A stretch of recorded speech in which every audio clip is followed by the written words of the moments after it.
నమస్కారం, మీరు చూస్తున్నారు HN9 రాబోయే 2024 ఎన్నికల్లో 151 సీట్లకు పైగా విజయం సాధిస్తామని మంత్రి కాకాణి పేర్కొన్నారు. బుధవారం ఆయన మనుబోలు మండలం మడమనూరు గ్రామంలో చేనేతలకు మగ్గం పంపిణీ కార్యక్రమానికి విచ్చేశారు. ఈ సందర్భంగా ఏర్పాటు చేసిన సభలో ఆయన మాట్లాడుతూ జగన్మోహన్ రెడ్డి ప్రభుత్వం చేనేతలకు అండగా నిలవడంలో భాగంగా ప్రతి సంవత్సరం 24,000 రూపాయలు అందజేసిందని తెలిపారు. గతంలో 141 మందికి చేనేత మగ్గాలు అందించామని, ప్రస్తుతం 501 మందికి మగ్గాలను అందిస్తున్నామని తెలిపారు. మడమనూరు గ్రామంలో 2 కోట్లతో సిమెంట్ రోడ్లు, 1,30,00,000 రూపాయలతో క్రైన్లతో పాటు ఇంటింటికి కుళాయి పథకంలో త్వరలో మంజూరు చేసి అమలు చేయబోతున్నామని తెలిపారు. 2014లో టీడీపీ, బీజేపీ, జనసేన కూటమి ఇచ్చిన హామీలను విస్మరించి మరలా 10 సంవత్సరాల తర్వాత 2024లో కూటమి ఏర్పడిందని విమర్శించారు. చంద్రబాబు నాయుడు 2014లో ఇచ్చిన హామీలను తొంగలో తొక్కారని విమర్శించారు. 2019లో జగన్మోహన్ రెడ్డి ఇచ్చిన హామీలను పూర్తి స్థాయిలో అమలు చేశారని అన్నారు. రైతులకు, అన్ని వర్గాల ప్రజలకు వైసీపీ ప్రభుత్వం అండగా నిలిచిందని పేర్కొన్నారు. సోమిరెడ్డి చంద్రమోహన్ రెడ్డికి టికెట్కి గ్యారంటీ లేదని విమర్శించారు. ఆయన అభివృద్ధి, సంక్షేమం గాలికి వదిలేశారని విమర్శించారు. ఈ కార్యక్రమంలో ఎంపీపీ వజ్రమ్మ, మండల కన్వీనర్ హరిగోపాల్ రెడ్డి, దాసరి భాస్కర్ గౌడ్, ఉప సర్పంచ్ కడివేటి చంద్రశేఖర్ రెడ్డి, సొసైటీ డైరెక్టర్ బొమ్మిరెడ్డి మధుసూదన్ రెడ్డి, రెడ్డి సామాజిక వర్గ మండల ప్రధాన కార్యదర్శి ముంగర రవీందర్ రెడ్డి, వార్డు నెంబర్ రఫీ, గుండాల ఆదినారాయణ, సర్పంచ్ ఆవుల వెంకటరమణయ్య, గుంజి రమేష్, పెద్ద ఎత్తున వైసీపీ నాయకులు, కార్యకర్తలు తదితరులు పాల్గొన్నారు.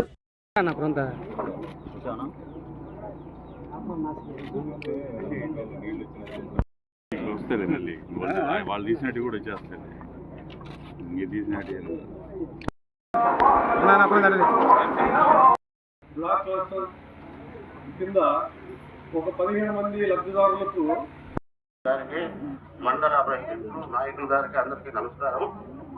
ఇప్పుడు 1977 మేము కొనసాగిస్తున్నాం.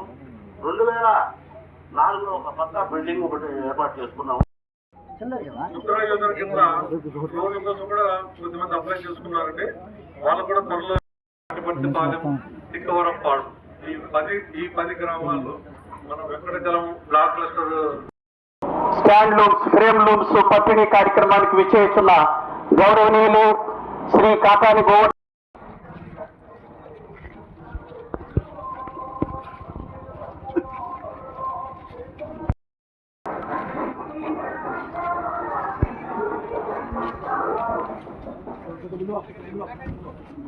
ఇతర మతం పరికరాలు పంపిణీ కార్యక్రమం జరుగుతుంది.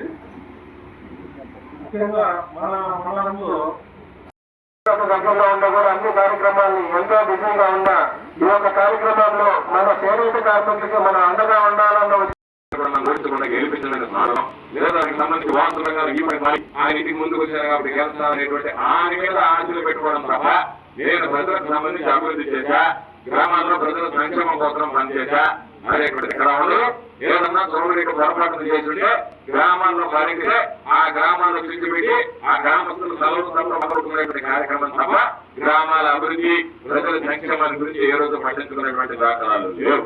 కాబట్టి కీలకమైనటువంటి సమయం, కీలకమైనటువంటి తరుణం. ఇటువంటి పరిస్థితుల్లో మీరు అందరూ కూడా మీ సంపూర్ణమైనటువంటి ఆశీస్సులు జగన్మోహన్ రెడ్డి గారికి నాకు అందించండి అని చెప్పి ఈ సందర్భంగా మిమ్మల్ని అందరినీ ప్రాధాన్యపడుతూ వైఎస్ఆర్ కాంగ్రెస్ పార్టీని ఆదరించి జగన్మోహన్ రెడ్డి గారిని ఆశీర్వదించి సంబంధించినటువంటి ప్రజల గురించి ఆలోచన చేసినటువంటి ప్రభుత్వం, అన్ని రకాలైనటువంటి వృత్తుల గురించి ఆలోచన చేసినటువంటి ప్రభుత్వం, అన్ని వర్గాలకి అండగా నిలిచినటువంటి ప్రభుత్వం ఈరోజు మన ప్రభుత్వం మీ అందరికీ తెలియజేస్తాం.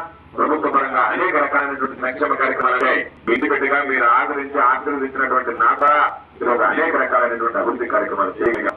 నేను అనేక సందర్భాల కూడా భారతదేశానికి స్వాతంత్రం వచ్చిన తర్వాత సంకల్పన నియోజకవర్గానికి చాలా మంది శాసనసభ్యులు పనిచేస్తుంటారు. వాళ్ళందరి హయాంలో జరిగినటువంటి అభివృద్ధి, నా ఒక్కరి హయాంలో జరిగినటువంటి అభివృద్ధి ఏది చేసుకుంటే మీకే లెక్కలు చాటాయి. గతంలో మీరు నీళ్లు కావాలంటే సాగులేదు, రైతులు ఎంత ఇబ్బంది పడేవాళ్ళో మనం ఆలోచించగలం. ఈరోజు మీరు ఎవరు కూడా వ్యవసాయాన్ని వదిలి బయటకు వెళ్లాల్సినటువంటి పని లేకుండా రైతులకు సంపూర్ణంగా సమగ్రంగా సాగునీరు అందించగలిగాం. దానితో పాటు రైతులకు సంబంధించి సుదీర్ఘకాలంగా అపరిశుభ్రంగా ఉన్నటువంటి ఈ భూములకు సంబంధించినటువంటి యాజమాన్య హక్కులు, కుక్కల భూములంటే పరిష్కరించాం, ఈనాం భూములంటే పరిష్కరించాం, ప్రభుత్వ భూములు మీరు సాగు చేసుకుంటే మీకు పట్టాలు ఇచ్చాం, అన్ని రకాల అండగా నిలిచాం. వాటికి సంబంధించి ఎక్కడ ఇబ్బందులు లేకుండా చర్యలు తీసుకోవడం జరిగింది. రైతులకు అవసరమైనటువంటి నాణ్యమైనటువంటి విత్తనాలు కానీ, ఎరువులు కానీ మీ గ్రామం గడప దాటి బయటకు వెళ్లాల్సినటువంటి అవసరం లేకుండా రైతు భరోసా కేంద్రాల ద్వారా మీకు అందించడం, ఇవన్నీ వ్యవస్థలో తీసుకొచ్చినటువంటి మార్పులు రైతులకి, మహిళలకి, సాధారణమైనటువంటి ప్రజలకి అండగా నిలవాలనేటువంటి ఉద్దేశంతో జగనన్న తీసుకొచ్చినటువంటి జగనన్న మార్క్ ఈరోజు అభివృద్ధి, జగనన్న మార్క్ పరిపాలన ఇది అని చెప్పి మీ అందరికీ సందర్భంగా మనవి చేస్తూ అందరినీ కూడా కోరుకునేది మరో నెల రోజుల్లో ఎన్నికలు రానున్నాయి. కాబట్టి రకరకాలైనటువంటి వ్యక్తులు వస్తారు. ఒకసారి మీరు ఆలోచన చేయండి. కరోనా కష్టకాలం, 2 సంవత్సరాలు అనేక రకాలైనటువంటి ఇబ్బందులు పడ్డాం.